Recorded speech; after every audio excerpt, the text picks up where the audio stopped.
오늘 우리에게 주시는 하나님 말씀을 봉독합니다.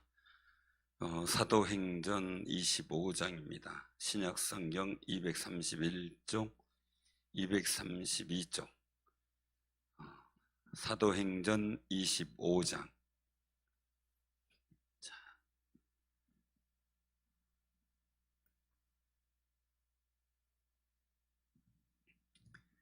봉독합니다. 제가 한 절, 여러분들이 한 절 교독하시기 바랍니다. 베스도가 부임한 지 3일 후에 가이사랴에서 예루살렘으로 올라가니 대제사장들과 유대인 중 높은 사람들이 바울을 고소할세. 베스도의 호의로 바울을 예루살렘으로 옮기기를 정하니 이는 길에 매복하였다가 그를 죽이고자 함이더라. 베스도가 대답하여 바울이 가이사랴에 구류된 것과 자기도 멀지 않아 떠나갈 것을 말하고 또 이르되 너희 중 유력한 자들은 나와 함께 내려가서 그 사람에게 만일 옳지 아니한 일이 있거든 고발하라 하니라. 베스도가 그들 가운데서 8일 혹은 10일을 지낸 후 가이사랴로 내려가서 이튿날 재판 자리에 앉고 바울을 데려오라 명하니 그가 나오매 예루살렘에서 내려온 유대인들이 둘러서서 여러 가지 중대한 사건으로 고발하되 능히 증거를 대지 못한지라. 바울이 변명하여 이르되 유대인의 율법이나 성전이나 가이사에게나 내가 도무지 죄를 범하지 아니하였노라 하니 베소가 유대인의 마음을 얻고자 하여 바울더러 묻되 내가 예루살렘에 올라가서 이 사건에 대하여 내 앞에서 신문을 받으려 하느냐.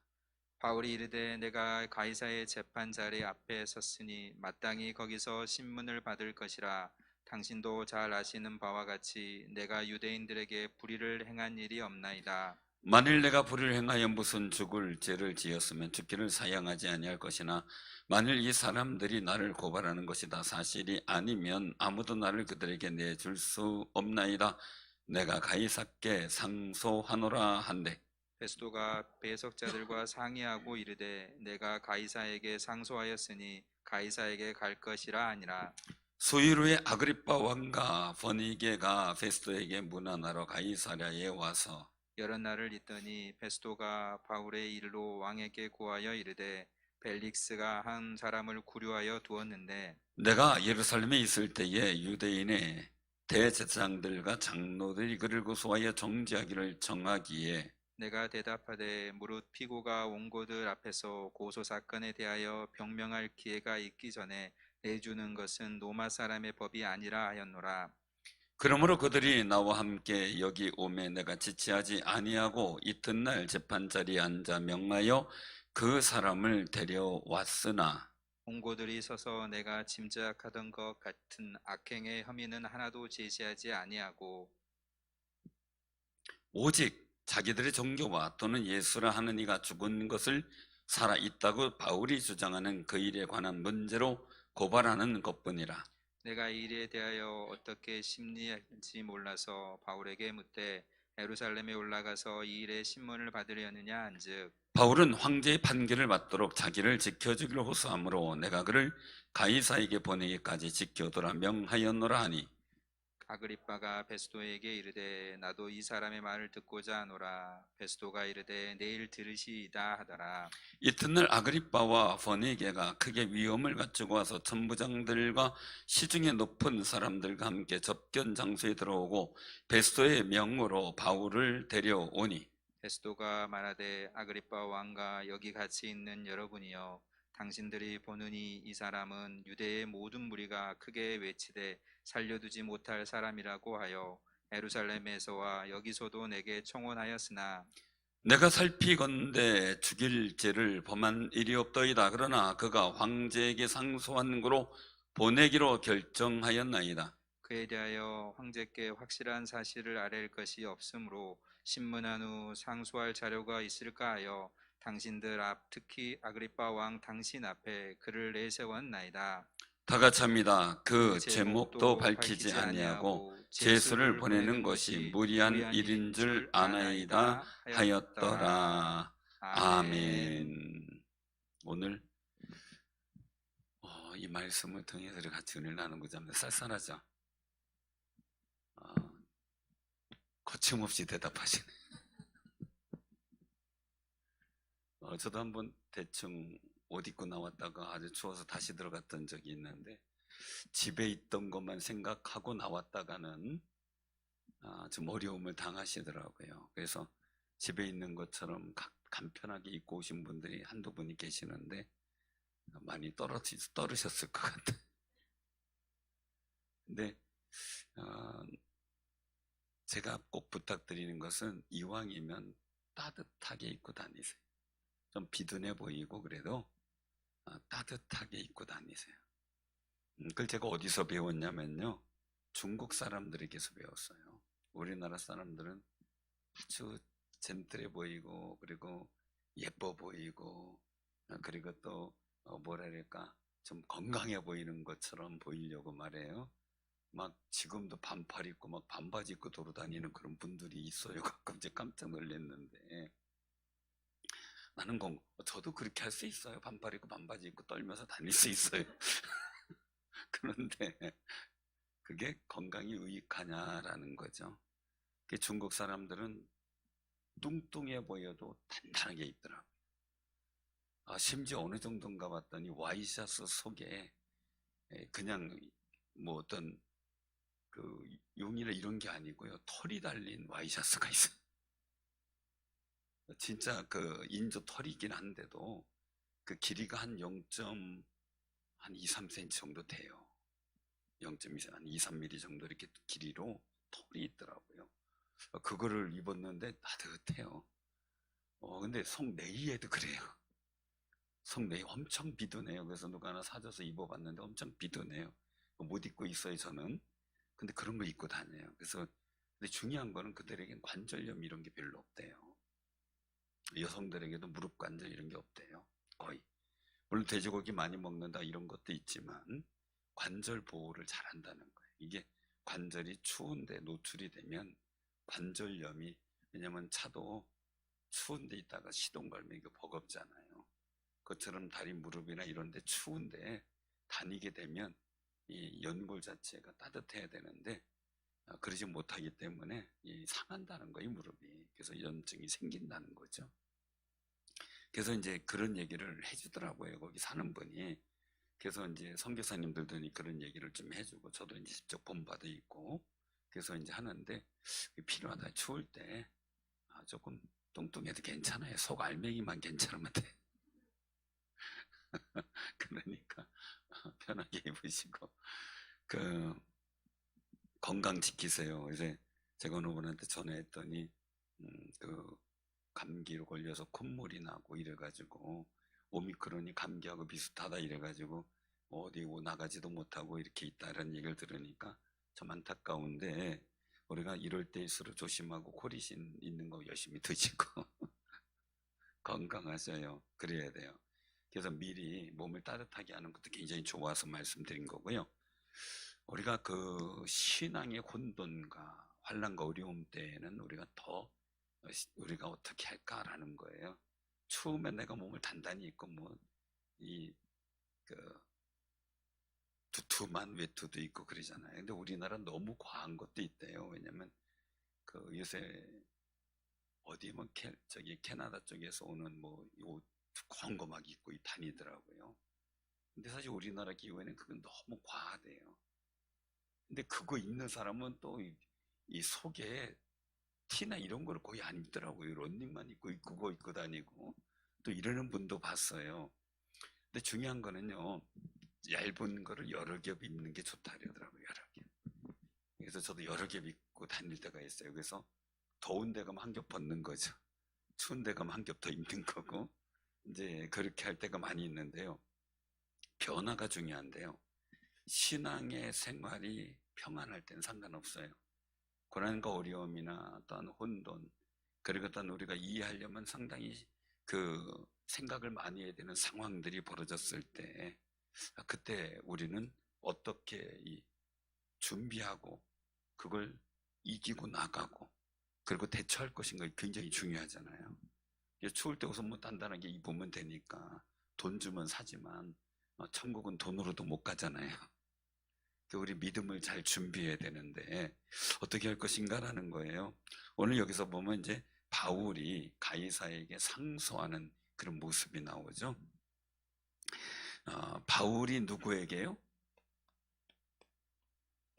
네, 이거 흰색으로 써야 잘 되겠네요. 자, 바울이 상소를 해요, 그죠? 상소를 하는데 누구에게요? 상소를 하는데 가이사에게죠. 문제의 일들은 뭐예요? 유대인들과 대제사장들의 고소죠, 고소. 유대인의 고소, 그냥 그렇게 한다면 이 고소 사건이죠. 이 고소 사건에 대해서 그 당시에 오늘 여기서 등장하는 사람들이 많이 있죠. 이제 베스도 같은 총독 이런 사람들이 이제 하는 거죠. 고소를 하는데 베스도예요, 베스도.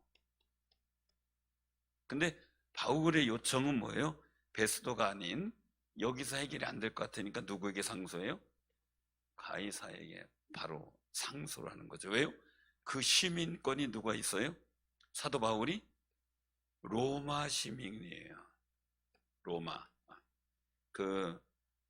우리 로마예요, 로마 시민. 로마 시민인데, 이거 여기다 쓰니까 잘 안 되겠어요. 가이사에게 한 이유가 로마 시민이기 때문이죠. 그렇죠? 로마 시민. 로마 시민이기 때문에 베스도에게 안 하고 가이사에게 하는 거예요. 자, 우리는 여기서 한번 생각을 해봐야 돼요. 여러분들의 인생에 문제가 생겨요. 삶의 자리에서 인생에 문제가 생겨요. 세상에서 판단받길 원해요? 하나님 앞에 판단받길 원해요? 간단히 말씀드려요. 세상에서 판단받길 원해요? 하나님께 판단받길 원해요? 우리도 기억해야 돼요. 사도 바울은 내가 로마 시민이에요. 그러니까 여기서 유대인식 재판이 아닌 로마 시민으로서의 당당한 권리를 주장하고 있어요. 우리는 하나님의 백성 천국 시민이에요. 그죠? 그럼 우리도 세상의 판단과 세상의 어떤 심판이 아닌, 재판이 아닌, 우리는 하나님 앞에 탄원할 수 있는 자격이 있는 사람들이에요. 왜요? 우리가 하나님 백성이고 천국 시민이기 때문에.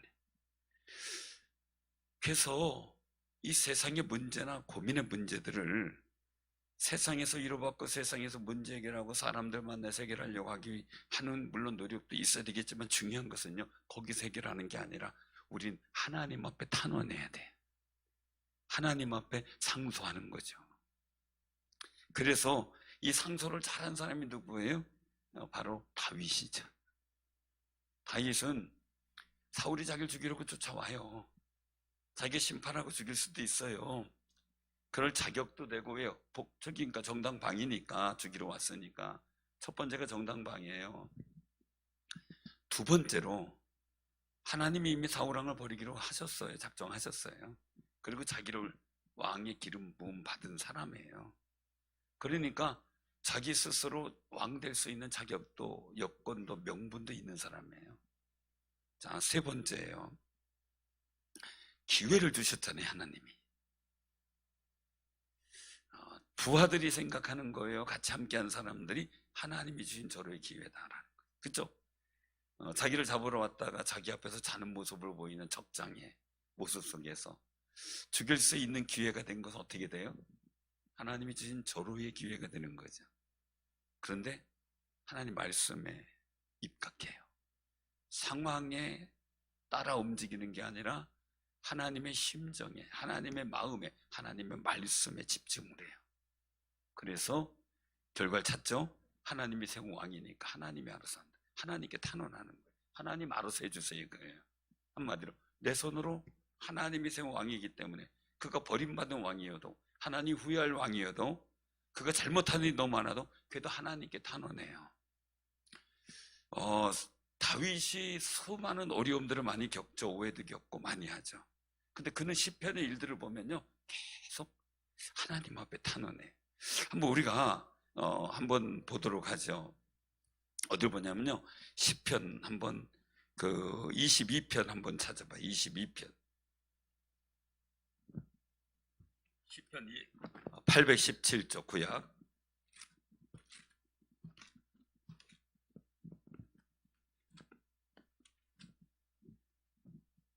자, 시편 22편의 내용을 한번 쭉 보는 거예요. 자, 어느 정도 상황이냐 이거예요. 1절 보면 저기 2절까지 한번 봉독합니다. 시작. 내 하나님이여, 내 하나님이여, 어찌하여 나를 버리셨나이까? 어찌 나를 멀리하여 돕지 아니하시오며 내 시름소리를 듣지 아니하시나이까? 내 하나님이여, 내가 낮에도 부르짖고 밤에도 잠잠하지 아니하오나 응답하지 아니하시나이다. 아멘. 자, 1절부터 보면 다윗이 어떤 심정이에요? 자기 문제가 해결되지 않는 심정, 상황이 아무래도 막 부르짖고 부르짖는데도 돕는 하나님이 돕는다는 그 확신이 서지 않는 상황들이에요. 낮에도 부르짖고 밤에도 잠잠하지 않고 밤낮 없이 부르짖었다는 얘기예요. 어느 정도면 그냥 와서 그냥 1, 20분 기도가 간 게 아니에요. 그냥 밤낮 없이 부르짖었다. 그 심지어 응답이 없으니까 자기가 어떤 상황이 드냐면 1절 말씀하는 것은 나를 버리셨습니까? 이렇게 묻는 거예요. 나를 버리셨습니까? 얼마나 기가 막힌 단어네요. 나를 버리셨습니까? 그런데도 불구하고 그는 다시 말씀을 떠올려요. 그래서 3절 이후로 보면 이스라엘의 찬송경에 계시는 주여, 주는 거룩하십니다 고백하면서 우리 조상들이 주께 의뢰하고 의뢰하였으므로 그들을 건지셨나이다. 부르짖어 구원을 얻고 주께 의뢰하여 수치를 당하지 아니하였나이다. 이런 상황, 말씀을 떠올려요. 근데 자기 입장을 보면 어때요? 또 6절에 보니까 나는 벌레요, 벌레다. 사람이 아니라 사람의 비방거리가 됐다 이거. 백성이 조롱거리가 됐다. 나를 보는 사람이 나를 비웃고 입술을 삐죽거리고. 이거 어떤 상황인지 아시죠? 입술을 삐죽거리고 머리를 흔들어요. 그러면서 얘기를 하는 거예요. 비난하는 거예요. 뭐지? 8절이에요. 그가 여호와께 의탁하니 구원하실걸? 그를 기뻐하시니 건지실걸? 조롱하는 거죠. 조롱하는 거예요. 자, 이런 비아냥 소리를 들으면서 지금 세상은 교회를 얼마나 조롱합니까? 여러분들 주변 속에서도 아마 여러분들 신앙생활 한다는 거 알고서 조롱하는 그런 분들이 참 많을 수도 있어요.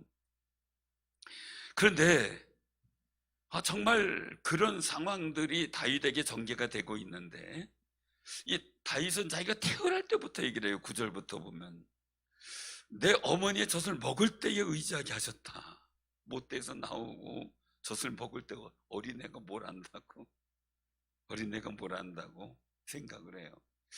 가만히 보면은 뭐 애들 어릴 때 말이에요. 몇 개월 이렇게 됐을 때 얘가 뭘 알까?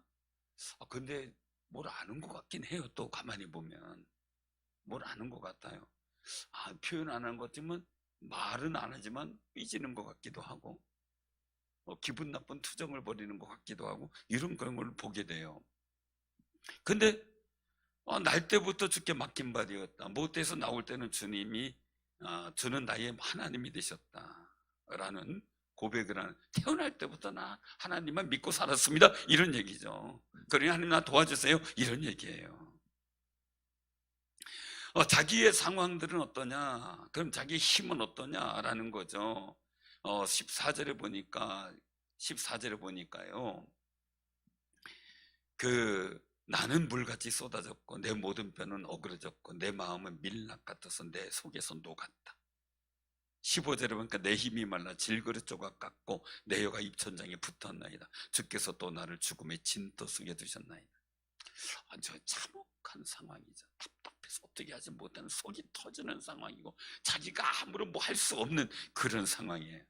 물론 이 자체는 어디까지냐면요, 이 18절까지 보면은 내 겉옷을 나누며 속옷을 집에 뽑았나이다. 예수님이 십자가에 달리신 그 사건, 즉 메시아적 상황이 들어있어요. 이 자리에는, 이 말씀에는.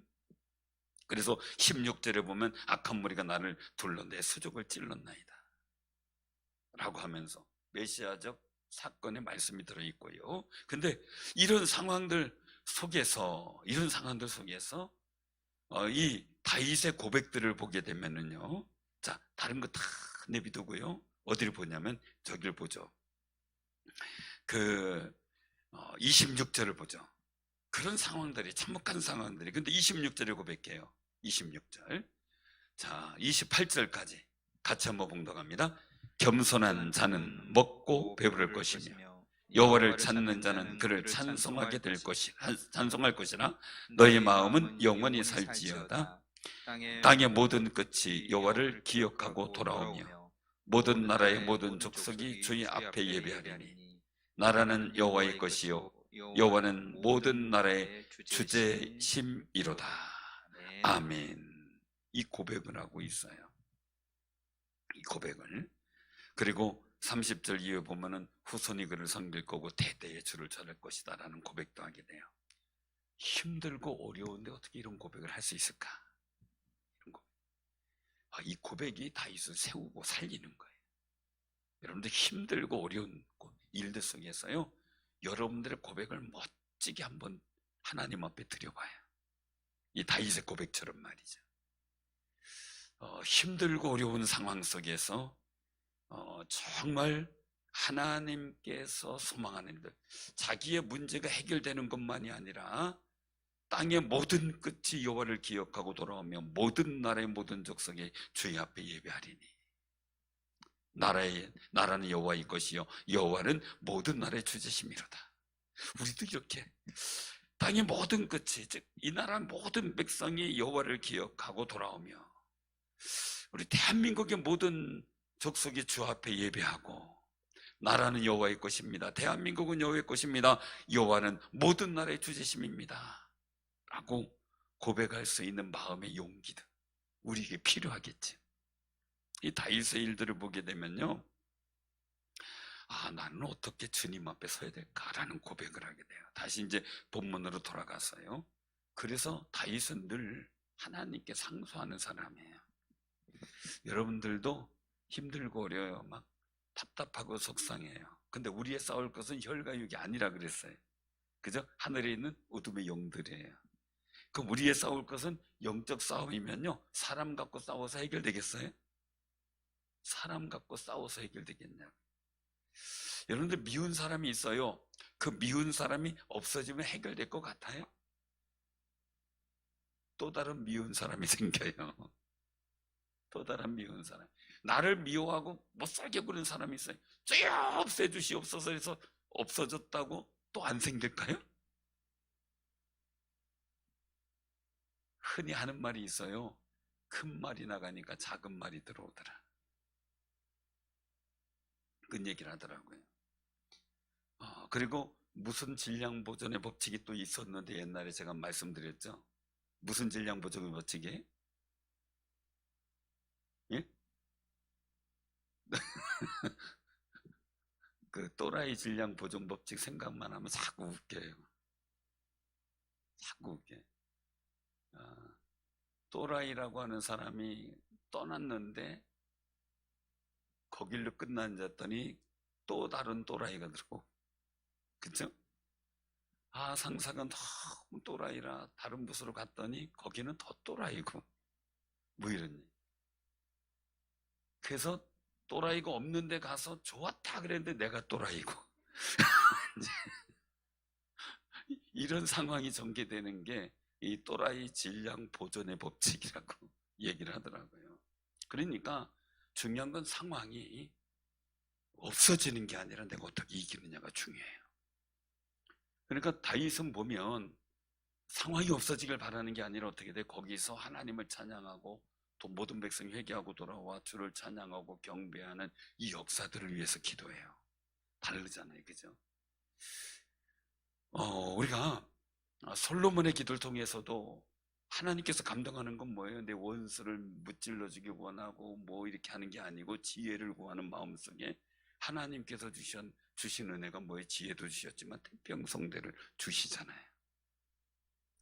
사랑하는 성도님들, 우리 삶의 모든 문제들요, 이제는요, 여러분들은 대한민국 시민이긴 하지만 영적으로는 천국 시민이고요, 천국 시민의 다스리는 왕은 하나님이에요. 여호와 하나님. 그리고 우리는 그 천국 시민이 된 자격은 예수 그리스도 이름을 통해 얻어진 자격이에요. 그러니까 그 예수님의 이름을 믿고 하나님 앞에 열심히 탄원하는 귀한 삶이 되시길 바랍니다.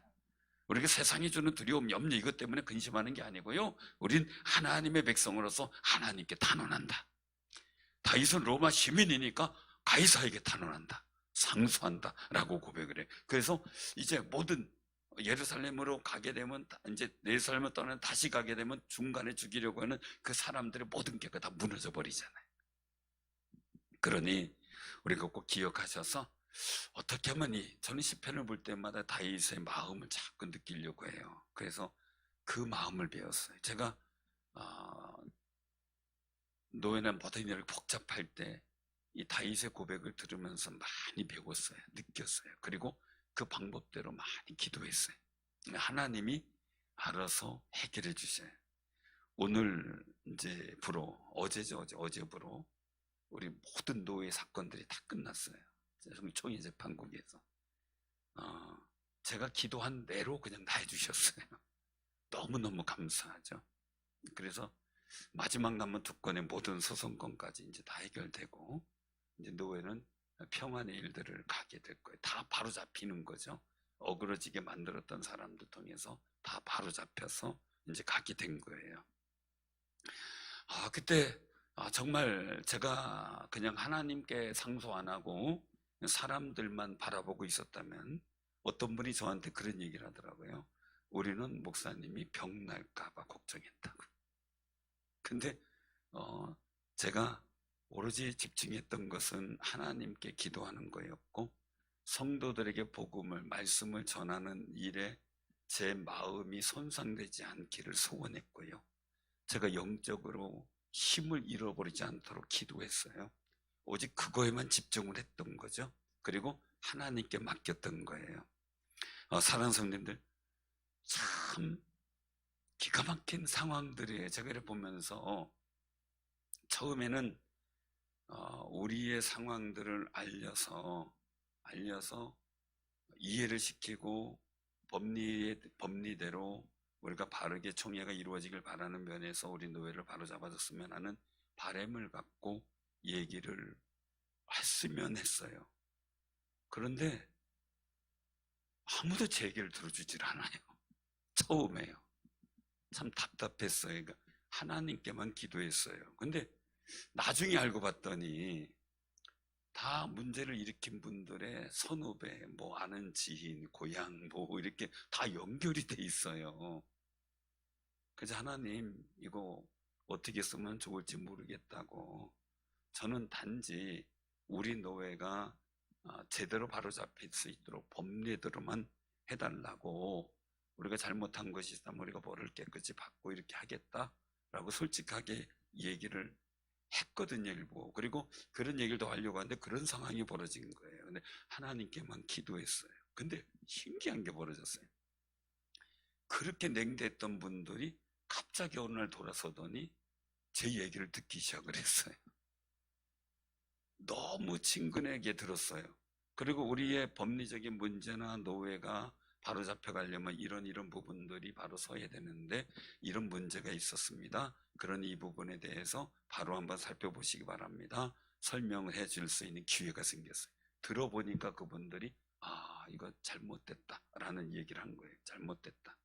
그러면 총회가 바로 잡아줘야 되겠습니다 해서 법리대로 잡다가 보니까 이게 하나둘 다 해결이 된 거예요. 근데 그분들이 하는 이야기예요.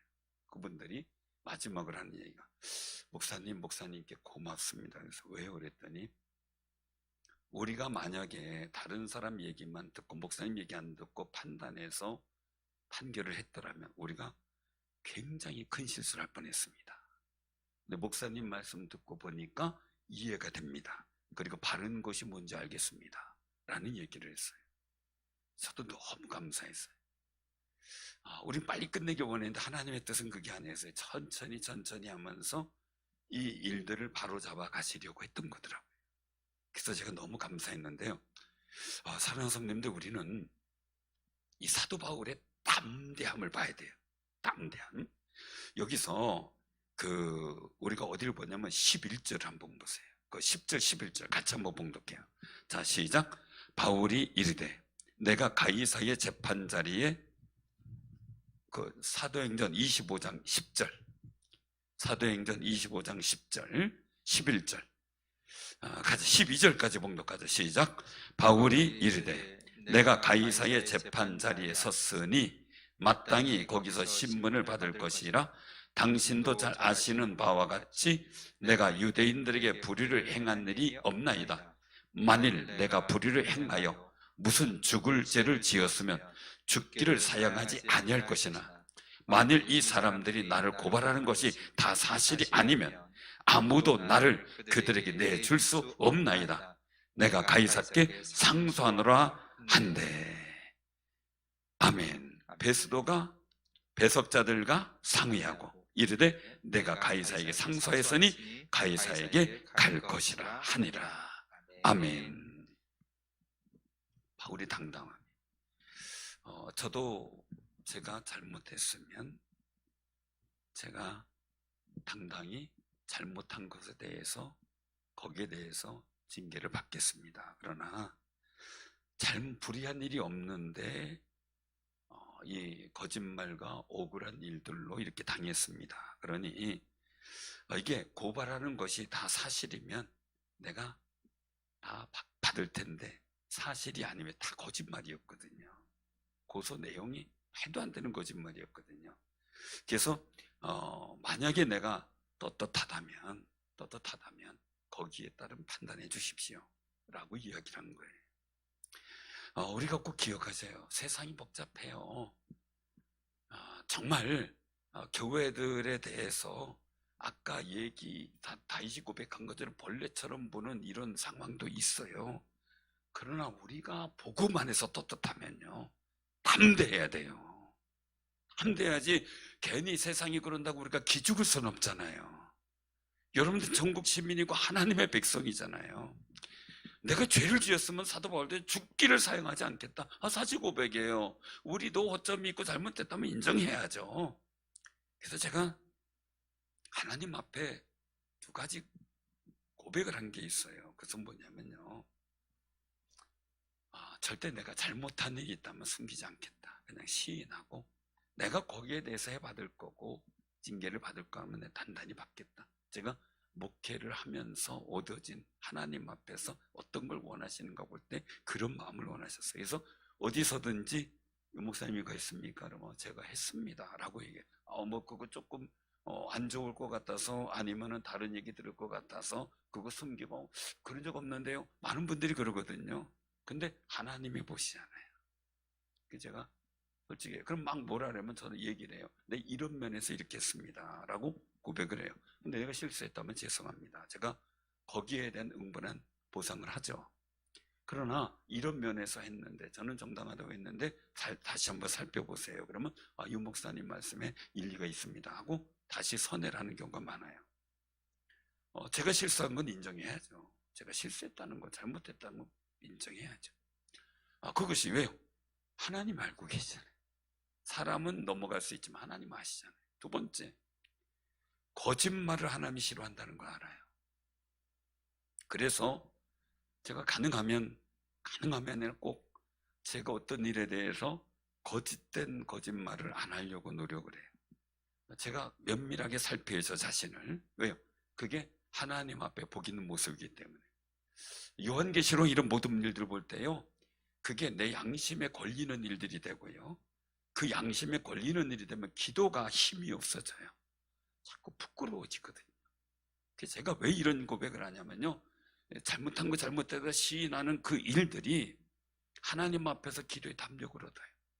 제가 정말 마음의 진심으로 회개할 수 있어요. 두 번째는요, 죄에 대한, 악에 대한 분별이 생겨요. 분별력이. 그러니까 고백하는 거예요. 그리고 거짓에 대한 거는요, 저를 속이면요, 제 양심이, 성령이 근심을 해요. 양심 속이. 성령이 근심하게 되면 영적인 파워, 힘을 잃어요. 그래서 제가 그것을 철저하게 안 하려고 하는 거예요. 왜요? 하나님 앞에서 온전하려고 해요. 그 사도 바울도 그런 고백인 거예요. 만약에 내가 죄를 지었으면 죽을지라면 죽겠다 이거예요. 그 고백이에요. 사랑하는 성도들, 우리가 이 일들 속에서 다윗의 마음을 보게 돼요. 다윗의 마음. 그래서 여러분들이 꼭 기억하시기 바랍니다. 세상에서 복잡해도 당당하셔야 돼요.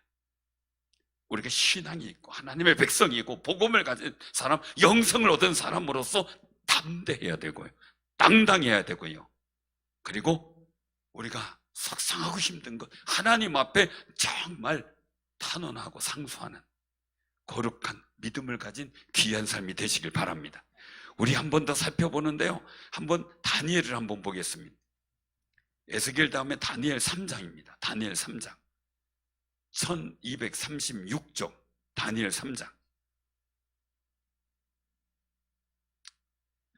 자, 이 다니엘 3장 1236쪽을 찾으면요, 다니엘 3장 때 나오는 게 갈대아 사람들이 유대인들을 참수하는 거예요. 거기서 왕에게 얘기를 하죠. 명령을 내리셔서 모든 사람이 나팔과 삐를 부 하고 불면 거기에 이제 수금, 현금, 양금, 생황 모든 악기를 들어서 소리를 내고 음악을 해요. 그러면은 거기에 왕이 만든 금 신상에 절하는 신호가 돼요. 그래서 누구든지 엎드려 절하지 아니하면 맹렬히 타는 풀무불 가운데 던져 넣은 거예요. 이게 세상이, 그 당시 세상이에요. 그 당시 세상. 자, 그러면 이제 발견됐어요. 누가 발견돼? 12절에 보면 유다 사람 사드락, 메삭, 아벳느고가 왕이 세워 바벨론 지방을 다스리게 하신 자인데 왕을 높이잖아요.